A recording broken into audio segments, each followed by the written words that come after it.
right now on The One with a Podcast. I just wonder if these things are planned. I wish I could sit down with Marta and David and ask them. I know.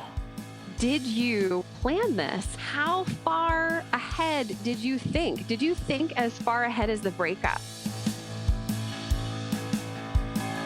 Hey, I'm Mark. And I'm Kristi. And this is a podcast about everyone's favorite show, Friends!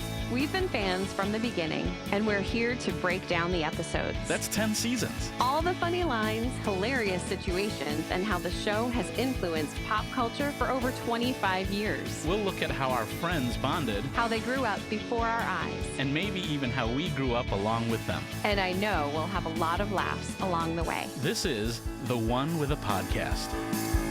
Welcome to The One with a Podcast. We're back, and this is episode 3. Kind of a big deal, number 3. I know. Technically, this is really just the second one we're recording. The first one we had to kind of split up, but it was a fun conversation, and so we're back into it. We discussed the pilot last time, and so let's just get right into the second episode. So we decided to just kind of keep it in order for now, and just so we could see how things grow in the show. Don't you think that's a good idea? Yeah, I think so. I think it just makes sense. So this is the one with the sonogram at the end. It's episode 2 of the first season. We are meeting a lot of new people in this one. I mean, this is the one where we meet Ugly Naked Guy. We meet Ross and Monica's parents. We see Gunther for the first time. Oh, wow, this is a really big episode. And then Carol and Susan are in this. Carol for just short time. Right. But it is an interesting episode because it continues the character development. Oh, Barry. We meet Barry. Yes, we meet Barry. So, yeah, so many interesting things. So, in the opening, I thought the opening was kind of funny. Like, they're just sitting around the coffee house chatting. And really, they're chatting about sexual innuendos and about, isn't it like coming to see a comedian? Going to the concert. Oh, yeah. But the comedian coming out they didn't say it, but to warm up the crowd is really what they're getting at. But I don't know. It's funny. Then they say that it's Pink Floyd is the concert, which is I don't even an remember innuendo. that. Yeah. That's funny. I didn't notice that it was Pink Floyd. Mm-hmm. I watched it 3 times. I totally missed that part. But I always love this conversation because it's those stereotypical views of relationships. And Right. Yeah. I don't know. I just think it's so funny how Chandler, of course, Chandler, because I love Chandler, we're fighting traffic at the end of the concert. We're basically just trying to stay awake. And you guys want the comedian to come back out. And it just cracks me up because... Right. Yeah. But then it's funny because we discussed last time about how Joey was just a dude. I was probably a little strong when I said that Joey was buffoonish. But, he's just the funny, naive guy is how we know him. But in the first episode, there was no sign of that. So it's funny that even in this opening scene, this is the first clue where they're setting him up. Because he's just like, are we still talking about sex?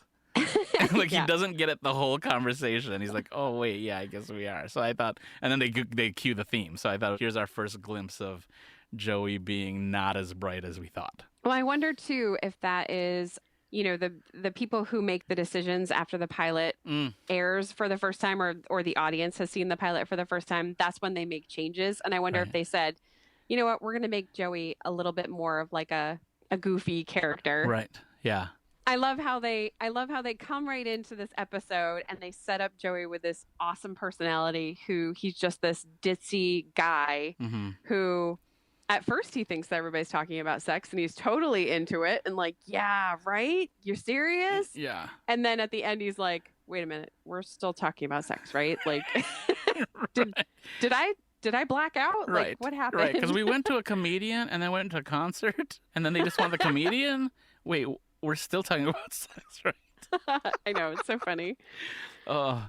But yeah, so then after that, so the next scene, so the theme song rolls in and they come back and we are now at the museum, which I don't know why this cracks me up. Is this a real museum? I don't even know if it's a real museum, but it's like... it is not. I looked it up did you today. look it up? Mm-hmm. The Museum of Prehistoric History. Prehistoric history. It's like an ironic title. Like, yeah, it just made me laugh. And they show it. Oh, no. I was going to say they keep showing it, but I've seen it 3 times. So that's why I keep thinking they keep showing it. They showed it 3 times. They really wanted me to see it. So they go in there and, Ross is setting up that exhibit. And with Marsha. Marsha. Right. What an interesting side character. She's angry. And she's a total feminist, too. She's just like all in support of the female that is stuck at home. And he's like, they live in a cave. And he's just like trying to set the tone like it's not the same culture, which cracks me up. Because then who shows up? Carol. And this is the first time we see Carol the First. Carol the First. Yeah. That's right. And so, so they, have the discussion. Ross finds out that she's pregnant. And of course, that's like the seed of another long, ongoing plot. A very intense plot. Yeah. Because then it involves, Carol's lesbian life partner, right, Susan, and all of the pieces that come into Ross kind of being a single dad in a way. Right. I mean, I guess he's a co-parent, yeah, but still, just living that that single dad kind of life. So the interesting thing is when they split up, I mean, you got to think of the time frame. It's an interesting time frame. If they were already separated, I don't know if they've gone through the divorce yet. No, right? Because there was an actual episode where they finalized it. I don't remember. I'm not sure, but she just moved out from what we know. And so what is that time frame? Because, he already finds out about it in the first episode. And surely that much time hasn't passed. So, and I'm not trying to be crass or crude, but it's funny that they made a baby and then separated. What did that... If you think forward to the flashback that they have right, of Ross trying to have sex with Carol. Yeah. Right. Remember? When Susan comes over, that yes. one? Yeah. And he's like, I wasn't really even, there was a lot of the time that I wasn't even part of it. Right. Yeah. Although, if you look at that ultrasound, I mean, that baby is pretty big. That's a big baby. Oh, yeah. For an ultrasound, although her belly does not show that it's a big baby. Right. But that's just one of those weird, that's a pull a Monica. Right. That's a pulling a Monica. Where it's not, true to fact, but they were just trying to get a point across. Mm-hmm. You want to jump to that piece at the doctor's office? Do we even want to talk about this? When he's playing quack quack with his speculum. Yes. First of all, they bring us into the OB and they show us 4 plastic uteruses or uteri or whatever you call them up on a shelf. And I'm like, okay, we know we're there. We only need to see one. Right. How many do the people need to see? We already have the bed too. I mean, I don't even remember. I don't remember if it had the leg things there, but clearly stirrups. Thank you. I have no.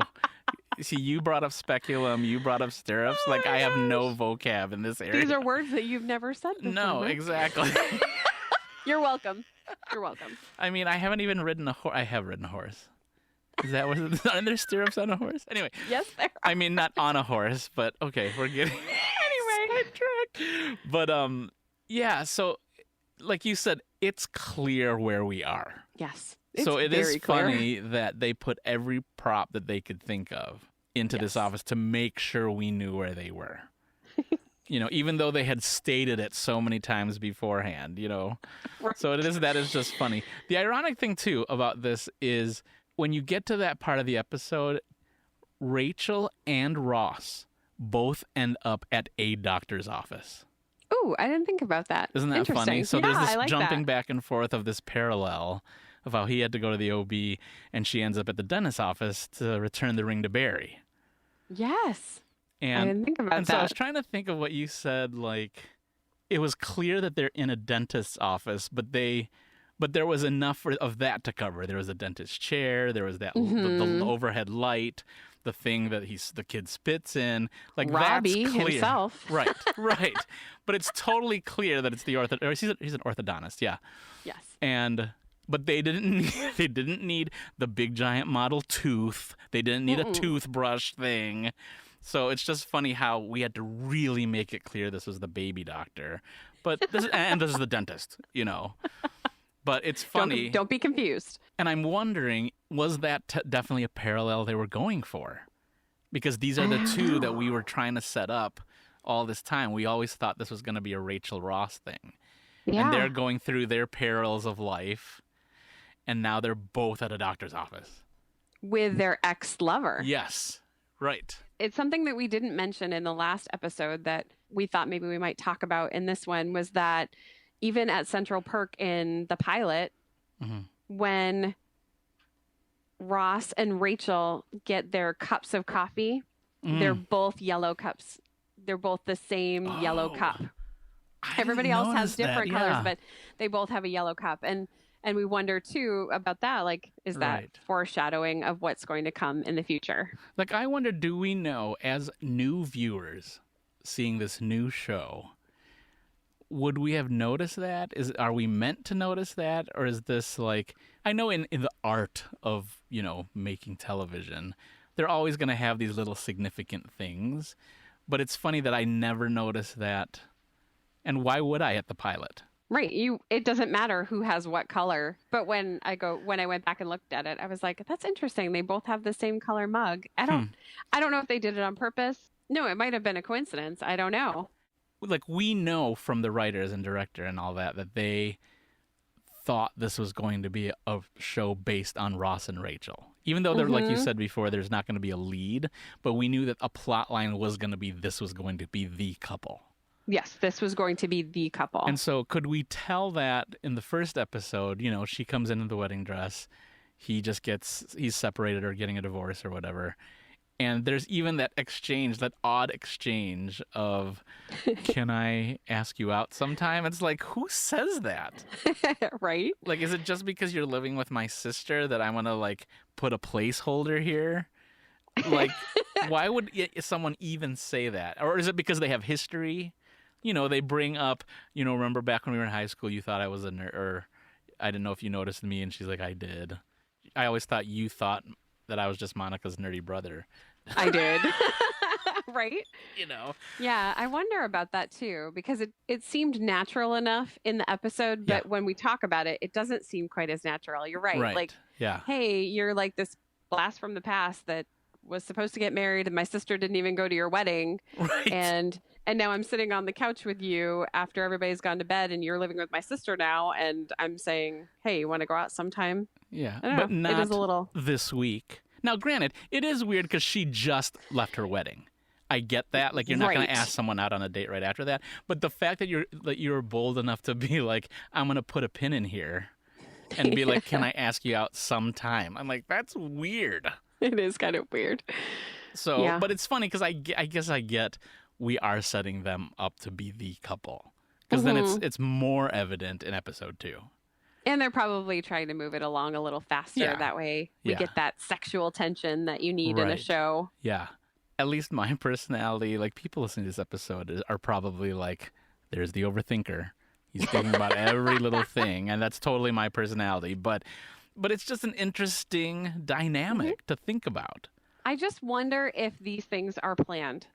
I wish I could sit down with Marta and David and ask them. I know.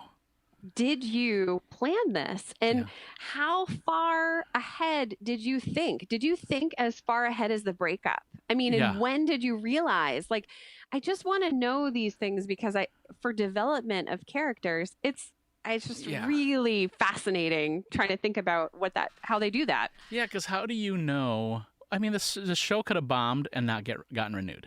Mm-hmm. And I mean, I guess you, as a creator, you have to think ahead and say, this is where we'd like to go. I mean, you obviously want to think you're going to create something that's going to have some sort of longevity.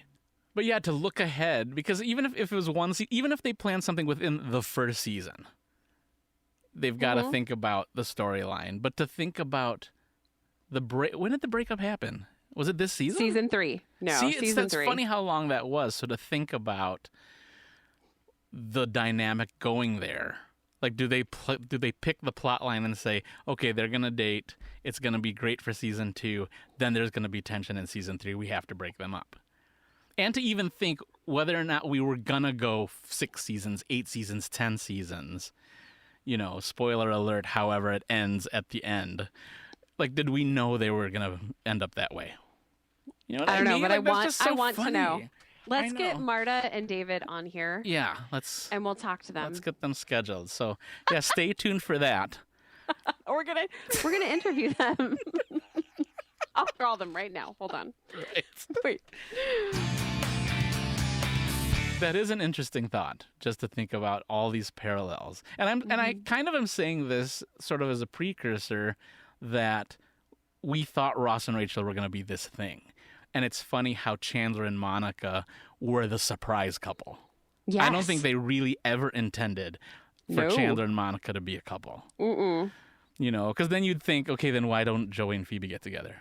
Right. And they've always teased it as comedy, but they've never really gotten together. I don't know about you, but as I was watching it, I kind of felt like, oh, that would be interesting if there were 3 couples. But then they just never developed it. But then I'm glad they didn't.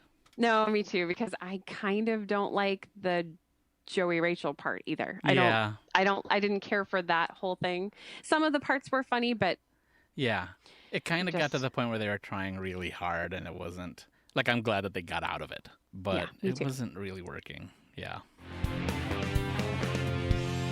So I want to speculate a little bit about the relationship that the friends had with Ross and Carol as a couple. And the reason why I mention this is because I wonder, Ross and Carol were married, I think, for 6 years. I'm pretty sure in the first episode, he says something about being together for 6 years or something like that. But the friends don't seem all that broken up about their broken marriage. And nobody's saying, well, I knew she was a lesbian. Like, they could tell, like if we hung out with them. It's almost like, it's almost like they didn't hang out together. The funny part about Carol the second. Second Carol. What was her name? Jane Sibbett. In that flashback episode, she played, and again, it's funny how they laid these characters out, but she played a good butchy character in the one scene. She never was butchy as Carol in general, but there's one where she's sitting, she's sitting with her elbows on her knees, and so that just cracks me up. You're right about how people couldn't tell, because I feel like Jane played Carol as for the lack of a better term, as a straight female. And of course you wouldn't know. Just like in the first episode, where like, how did you not know? No one necessarily would know. Not in the stereotypical sense of back then. But yeah, you're right about no one is really broken up, except the one little part when Phoebe? Yes. When Phoebe is like, oh, that's so nice. I miss her. You're right. I didn't think about that, but you're right, because she's like, oh, I miss her. Yeah. And everybody's just kind of like, this is not the time for that. Right, you're right. Knock it off. But that's one of the parts that did make me think what you said is, wait a minute, don't they know her? Like, if it'd be one thing if they were married for like a year. And even then, wouldn't you have been dating a while? They were dating since college, apparently, because she played for both teams. And so... What was it, like the golf team and the debate team or something like that? And Ross is like she played for both teams. But so apparently they've known each other since college, which again puts that funny time frame of 3 to 4 years. Then they get married, and then you work in the 4 years that we guessed Rachel was away from Monica. Yeah. So whatever that time maybe frame. Ross was away from the friends during that time a little bit more than usual, because he would have been the only friend that was married, which would have definitely made it a little bit different. Right. The only couple as well. Other people were dating, but Is it bad that it doesn't surprise me that Ross would have gotten married in or right after college? That personality just feels like, needy? I know. I didn't want to say the word needy again. Yeah. We're looking for the word needy because we said that about 8 times in the first podcast. But you know how they renamed the pilot all those other names? We're going to rename our pilot the one where we think Ross is needy or whatever. Right. The one where we think Ross is needy. I love it. But yeah, no, keep going though about the relationship, because we don't get, Phoebe's probably the only little clue we get that they may have had interaction when she says, I miss her. That's really it. Because even Monica, I can't remember what episode this is. I'm sure we'll come to it at some point. But it's the one where she says, I can't believe that you're saying this, but you dressed up as a woman and you made us call you B. You know, and then Carol and Susan are like getting a kick out of this. Tell us more. Tell us more. Yeah. And so at that point, they're all laughing together. So now Monica and Carol and Susan are laughing together about this. But here's Monica standing way at the back at the bathroom door, and here's Carol and Susan, you know, at the front. And no indication like, ha, ha, ha, we're bonding over with my ex-sister-in-law. Right. It's sort of like we never had a close relationship. You were my sister for essentially 6 years. Yeah. And we have this in common, and we're busting Ross's chops like we used to do. Yeah. It's not really like that. So the funny thing later, though, when you think about down the road, I think it's when Ross is with Emily, and he says, and it's where he can't see Rachel anymore. And he says to her, it's okay, I'm the one that can leave, because there are some brothers who only see their sisters at the holidays or whatever. I mean, even at that point, just sidebar, I think about, that's a weird thing to think about. Yeah. About how some siblings, really, you're going to get married and think that you can live this separate life. It's funny that is even a thing later, but I don't know. I don't know if we're meant to brush it under the rug and just be like, it's not a big deal. Side story. Whatever. But these are the things that, you know, we're hard hitting. We want to know. Yeah. No, Right. Play the breaking news theme song. Yeah. Yeah, that's right. But even after, because now they have a baby. I know we're totally jumping ahead, but they have a baby now who is, Ross is still the dad, who obviously has a relationship with his son. And Monica is his aunt, is Ben's aunt. So on some level, you see, you know, whenever they've dropped Ben off at the house, that they actually, you know, obviously they know where Monica lives. Mm-hmm. Like you said, do you just brush it under the rug and just assume, well, we obviously don't see everything outside of half an hour. Is there other relationship going on that you don't necessarily have to know about because it's not crucial to today's episode? I think that probably I never picked this apart ever until tonight. But now I think that probably once Ross and Rachel are together, then Carol and Susan became a couple, and Ross and Carol never happened. They just happened to share a child together. Right. Which does happen. You know, like that's how I look at them. When you look back, it's like, oh, yeah, that's kind of how I look at it. Like, I don't look at it as if Ross is still pining after Carol or that lost relationship and all this. He's moved on, and now Carol's with Susan, and they have their own life. Like, I don't know, like they're friends with the couple. Because it is out of the ordinary when you do hear of separated couples. I mean, they stay somewhat in touch because of the kids, but amicably. Right. And it's really rare if they still have like a friendship. Yeah. Relationship. Mm-hmm. And so maybe that is sort of one of the speculatory. That doesn't deal with the speculum, does it? Speculatory thoughts of. Nice segue. Right? We could launch right into that if we'd like. Let's talk about that speculum. So Mark and I were talking, because I don't want to make it sound like I was just, thinking about this all on my own. But when they are in the OB's office, Ross is using the speculum to do the duck, like, quack, quack, quack, and then it falls apart. And then Carol, the first, says they use that to open my cervix. But that's not true. You don't use that to open a cervix. I just don't think that they could use the word, or maybe they didn't want to use the word Vagina. I know. We're going to whisper that word. Right. But I don't think they wanted to use that word on the second episode of Friends. Yeah. In 1994, was it? I think they just didn't want to put that out there. And so it actually is used to open the vagina, to look at the cervix. Right. The word cervix is it's a humorous, it's a comic, it can go comically. Yeah, it's not a crass word. I'm not going to be like, calling somebody a cervix, right. Right. Like, I don't know. It just doesn't have that same that you need. Yeah, it was just one of those weird little moments that you're like, that's not exactly right. It's not medically anatomically correct. Yeah. Yeah. Medically, Grey's Anatomy, like pull out your Grey's Anatomy book and be like, right. But yeah, no, that's true.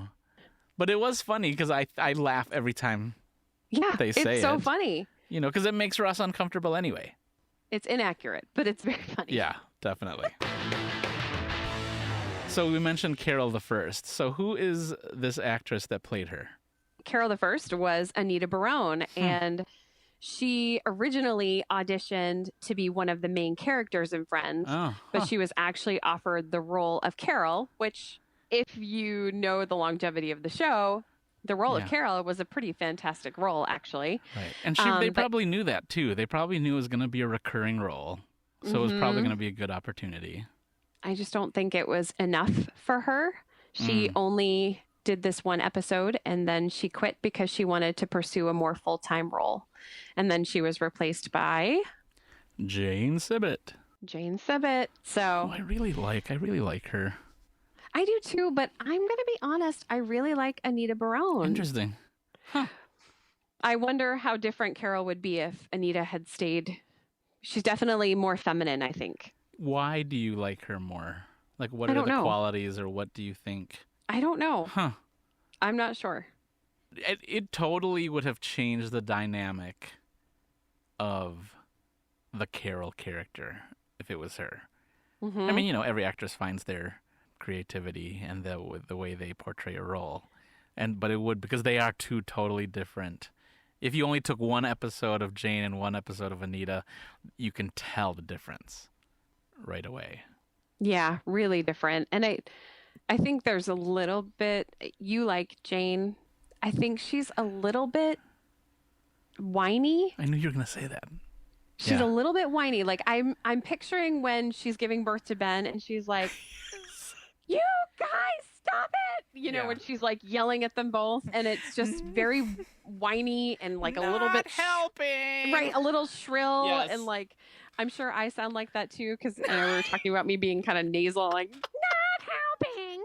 Like, I don't know. I think she's a little bit whiny, but I think she's also a really good actress. And I like the chemistry that she and Susan have. Jane, do you mean, or Anita? Jane, yeah, okay, Jane and Susan. Jane and Jessica, really? Yeah, Jessica. Yeah. That I like that. That's nice chemistry. Yeah, I wonder how that chemistry would have kept going. You don't really get a Anita. super feel for it, right? When Susan is handing Carol a juice box at the doctor's office. Right. Okay. Does your doctor's office have juice boxes? I'm just wondering. I don't think so. Whose doctor's office has juice boxes? Who has any drinks? It's usually like a water cooler. Little white cup that you can get water, or one of those weird waxy cups that always leak at the bottom. Mm-hmm. Yeah. Who gets a juice box? She comes back and hands her. Right. It's so weird. Anyway. Because if anything, I mean, that's even more just the hospital is like ice chips and water and all that. But a juice box. It's a big juice box. Yeah. It's not just like a little Capri Sun. That's a pouch. Yeah. So at the doctor's office, that dynamic with the three of them, I wanted to sort of talk about. Oh, yeah. That's good. Yeah. So Carol is pregnant with Ross's baby. Carol's now living with Susan. And so Carol has apparently said that Susan will have a part in the baby's life, since they're now partners. Which is wild. Yeah. I mean, and I get it. Well, that's a random because she gets pregnant right as they're breaking up. and then is now with another person. So that probably never happens or hardly ever happens. So to have that decided, because obviously if they're going to have their own family unit, of course the baby's going to be Susan's going to be a part of the baby's life. So then they've obviously discussed baby names. Yes. So then when they're at the doctor's office, do they not think about how much Ross would be involved? Like, obviously, Carol has told Ross he can be as much involved as he wants, which is great. But did they not think about it in this Carol-Susan discussion? Like, right. It's almost like they've written him out. Yeah. And said, he's not. He's just the sperm donor. Right. We're good. We're just going to raise this kid. Yeah, because Ross never really said he didn't want to be involved. So why wouldn't he if he is the father of this baby? I mean, is this the stuff that maybe as someone in their mid-20s, you haven't had much life experience, so we don't know how to deal with this at that age? Maybe. But to think about maybe it's too much pressure on Ross, maybe we wanted to give him the out. Right. Maybe they were thinking that way, and that if we just take care of the baby, maybe it'll be easier on Ross's life if he didn't have a partner. Maybe it would be easier on us if Ross wasn't a part of our lives. Yeah. But I mean, they've discussed the babies' names, and then Ross brings this up. Wait. We have to say their names. Can we please say their names? Do you have them? Yes. Marlon. Okay. Minnie. Okay, can we stop, though? I'm trying not to vent, because as soon as I heard that in the episode... Marlon. I can't. I hope this person never hears this episode, but I had a dealing with a Marlon that I'm just like, yeah, no. Mm-mm. Aww. Yeah. But I do like Marlon Wayans.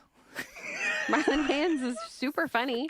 And I like Marlon, Nemo's dad. Oh, right. Yeah. I don't think he was Marlon, though. I think he was Marlin. Marlin, yeah. The fish spelling, yeah. The fish. Then Minnie. Minnie, like Minnie Mouse. Right. Then Julia, which I think is interesting. And then Helen Geller.